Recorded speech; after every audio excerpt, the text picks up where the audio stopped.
네, 손영근 교수입니다. 오늘 이 시간에는 4장, 5장, 6장을 배우시게 될 차례인데요. 우선 첫 번째, 네 번째 챕터는 사회복지 조직의 구조와 조직화에 대한 부분들. 그 다음에 5장은 사회복지 조직의 기획과 의사결정, 그 다음 리더십과 지도력에 대한 부분들, 이런 부분으로 이제 설명을 드려보려고 합니다.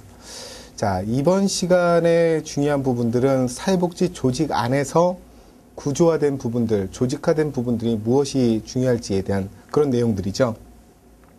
우선 네 번째 챕터는요, 어느 것 하나 빠짐없이 다 중요하다고 볼 수가 있습니다. 왜냐하면 네 번째 챕터에서는 다양한 형태로 지금까지 총 10회 동안 다양한 형태의 문제 패턴들이 다양하게 나왔다라는 겁니다. 지금까지 배웠던 이론적인 부분들, 역사에 대한 부분들, 그 다음에 이론적인 배경, 이런 특성들에 대한 부분에서는 중요한 부분들이 딱딱딱 정해져 있었다고 한다면 네 번째 챕터인 바로 조직화, 조직의 구조와 조직화에 대한 부분에서는 어느 것 하나 빠짐없이 다 중요할 수밖에 없다라는 거 꼭 명심해 주셨으면 좋겠습니다. 우선 여기서 중요한 것은 업무의 세분화에 대한 부분이죠. 제가 저희 부서 업무에 대한 얘기를 잠깐 드려봤었어요.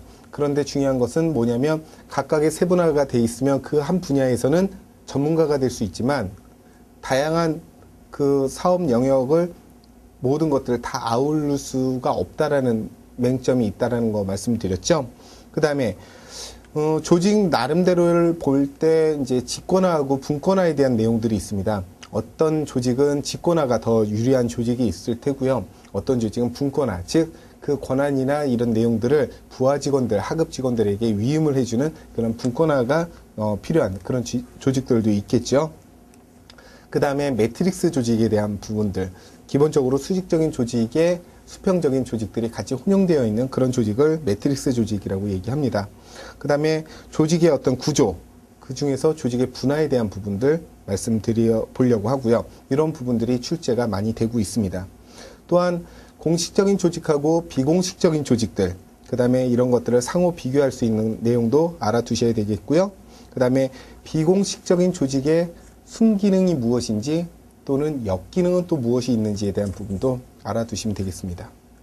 그 다음에 조직에 대해서도 볼 때 수직적인 조직이 유리한 부분이 있겠죠. 수직적인 조직과 수평적인 조직, 이런 부분들 이해하시면 좋을 것 같은데요. 제가 강의를 하면서 어떤 학생이 이런 질문을 하더라고요. 교수님, 그럼 수직적인 조직이 공식적인 조직이고 수평적인 조직이 비공식적인 조직입니까? 라고 얘기할 때는 그거는 성격 자체가 틀리기 때문에 해당 사항은 아니고요. 수직적인 조직 안에도 수직적인 조직 자체가 공식적인 조직이죠. 그 공식적인 조직에 비공식적인 조직들이 같이 혼용되어 있는 경우도 있고요. 수평적인 조직이 공식적인 조직이 될 수가 있겠죠. 그런데 이 수평적인 조직 안에도 비공식적인 조직들이 같이 혼용되어 있는 경우들도 있습니다. 그래서 수직과 수평적인 조직이 비공식과 공식의 조직에 해당되지는 않는다라는 부분이죠.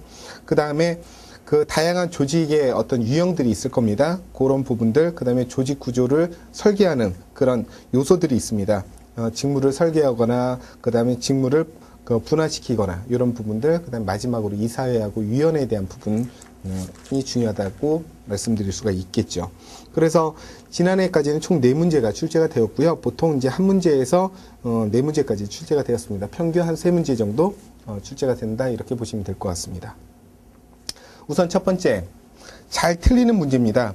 오답률이요, 96%입니다. 거의 대부분 수험생분들이 다 틀렸다고 보시면 되겠죠. 그런데 어떤 문제이길래 이 문제만 나오면 수험생들이 다 틀렸을까? 9회 때. 사회복지 조직 내에 다양한 비공식적인 조직에 대해서 기관장이 취해야 될 일반적인 관리 지침으로 옳은 것은 무엇이냐라는 부분입니다. 자, 우리 노인복지관이 있습니다.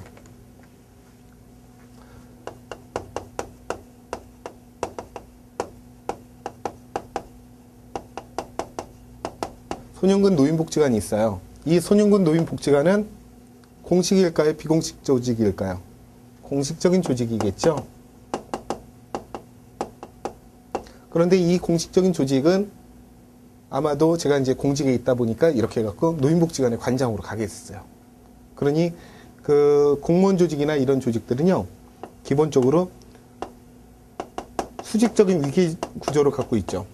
수직 구조를 갖고 있어요. 이 수직 구조는 위계 질서를 같이 따르고 있다는 거죠. 위계 질서는 뭐 대리, 과장, 차장, 부장 등으로 상명, 하복을 하는 그런 형태를 띠고 있는 게 바로 수직 구조라고 얘기할 수가 있어요. 그런데 이 안에서도 비공식적인 조직이 존재한다라는 거죠. 그렇죠? 저도요, 저희 직원 중에는 친한 직원들이 있어요. 친한 직원들하고는 그냥 일주일에 한 번씩 맥주 한 잔씩 하면서 뭐 이런저런 얘기도 하고 서로 간에 친분도 있고요. 저는 조직의 생활을 하면서 조금 단점이라고 한다면 친한 직원들한테는요, 티가 나요. 나름 티 안 내려고 그러는데 친한 직원한테는 티가 나고요. 그래도 또 나름 또 싫어하는 직원들도 있잖아요. 별로 이렇게 상대하고 싶지 않은 그런 직원들. 티가 팍 나요. 과장님 저 싫어하시죠? 얘기해요. 그럼 아닌데? 그럼 얼굴에 쓰여있어요. 뭐 이렇게 얘기를 할 정도로. 그 정도의 얘기가 왜 그러냐면 제가 이제 밥은 잘 안 먹지만 건강 보조식품 같은 것들을 한 3-4개씩 챙겨서 먹어요. 뭐 기본적으로 홍삼 그렇게 드시잖아요. 그죠? 네, 그거 안 먹으면 죽잖아요. 밥은 안 먹어도 그거는 꼭 먹고 살죠. 그래서 제가 제일 좋아하는 그 후배 직원이 있는데 그 친구가 많이 힘들어해서 제가 홍삼을 하나 타갖고 이렇게 줬어요. 그때 지나가다가 어떤 직원이 이거 홍삼 냄새인데? 뭐 이러는 거예요. 그래서 이제 그 직원한테 줬더니 과장님 저도 한 잔 주세요. 싫어. 그랬어요. 제가. 네, 싫어하니까. 티가 나요. 그래서 좋아하는 사람한테 아주 많이 챙기죠. 그런데 그런 조직에서는 그런 것들은 결코 그렇게 바람직하지 않은 뭐 우스갯소리긴 하지만 그런 것들도 있었어요.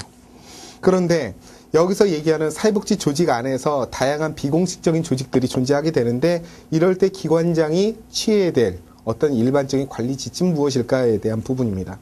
우선 첫 번째, 공식적인 조직 구조하고 조직 과정에 해가 되기 때문에 허용해서는 안 된다? 아니죠. 왜? 비공식적인 조직을 인정을 해야만 메이오의 호손 실험에서도 그런 얘기가 나왔잖아요. 공식적인 조직을 인정하고 서포트를 해줘야만 결과적으로는 공식적인 조직이 더 활성화가 될 수 있다라고 말씀을 드렸잖아요. 비공식적인 조직은 그래서 좋습니다. 그래야 나름대로의 어떤 스트레스나 이런 해소의 어떤 창구가 될 수밖에 없기 때문에 비공식적인 조직이 중요하죠. 그래서 1번은 해당 사항이 아니고요. 그 다음에 2번, 사적인 관점에서나 그 다음에 연고로 만들어지는 경우이므로 관심을 두어서는 안 된다라고 되어 있습니다. 그건 아니죠. 사적으로 관심이나 그 다음에 연고를 통해서 이제 만들어지는 경우들이 있어요. 저 같은 경우에는 제가 처음에 이제 공직 생활을 인천에서 시작을 했거든요. 그러다 보니까 이제 인천 모임이 있어요. 이제 모르게 이제 공식적인 조직에서는 잘 모르게 그냥 나름대로 전두환 노태우 대통령이 만들었던 하나회라는 그런 조직이 사설 조직이 있었죠. 네, 저도 조직이 있어요. 저는 색깔이 별로 없어요. 네, 무채색이에요. 여기 가면 여기 조직에 해당이 되고 저기 가면 저기. 그것도 바람직하진 않죠. 근데 인천에 연고를 두고 있었고 또 같이 이렇게 근무하다 보니까 몇몇 직원들하고 이렇게 친분을 쌓아서 뭐 2달에 한 번 정도씩 이렇게 모여서 술판을 벌이죠. 술을 먹고 이제 뭐 이런저런 얘기도 하고 서로 이제 정보도 공유하고 이런 얘기들을 합니다. 그렇기 때문에 이런 사적 조직, 그 다음에 연구를 만드는 이런 부분들에 대해서 관심을 두어서는 안 된다는 부분이 아니라 관심을 두고 있어야 되는 부분이겠죠. 그 다음에 공식 업무와 관련된 정보 교환을 금지하고 벌칙 규정을 준다. 이거는 무슨 얘기냐면 비공식적인 조직을 아예 처음부터 싹부터 잘라버리겠다는 얘기잖아요. 이래서는 안 되는 거고요. 그 다음에 4번, 공식적인 명령 계통을 위반할 경우에는 설득이나 경고, 전보 등의 조치를 취해야 된다. 그렇죠. 가장 중요한 게 뭡니까? 공식적인 조직이죠.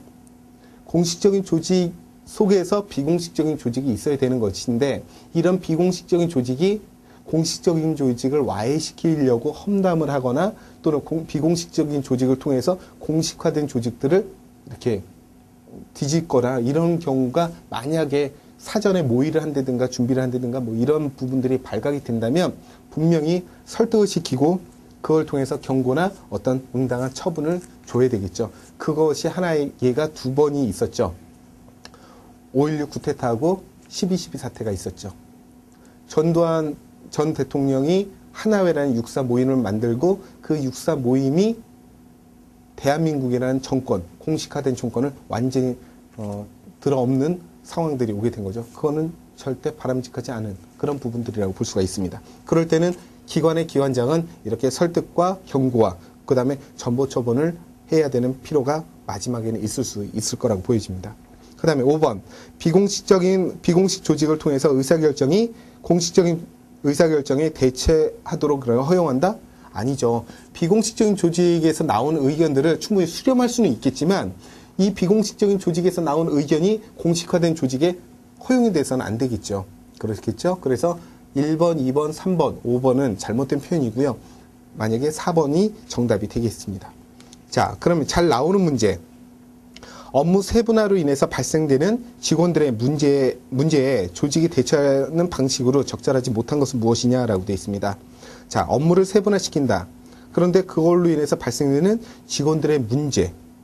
조직은 어떻게 대처하면 좋을까? 그런데 여기서 물어보는 것은 대처 방식이 적절하지 못한 것이죠. 자, 업무를 세분화시키니까는 직원들에게 발생될 수 있는 여러 가지 문제들이 있을 테고요. 그 문제들을 조직에서는 어떻게 대처할까? 첫 번째, 팀제로 접근하는 방법이 아주 좋습니다. 팀제.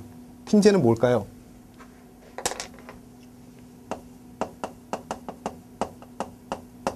팀제는 이렇게 수직적인 위기 질서가 있을 때는 각각의 직급에 있는 사람이 하나의 그 부서장이 되는 것이죠. 근데 팀제는 뭐예요?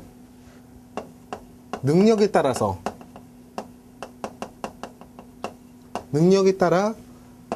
하위 직급이 있는 사람이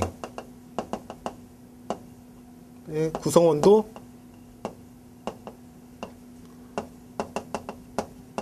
팀장이 될 수 있는 거죠. 그렇죠? 수직적인 위기 질서 속에서는요, 각각의 직급이 딱 정해져 있어요.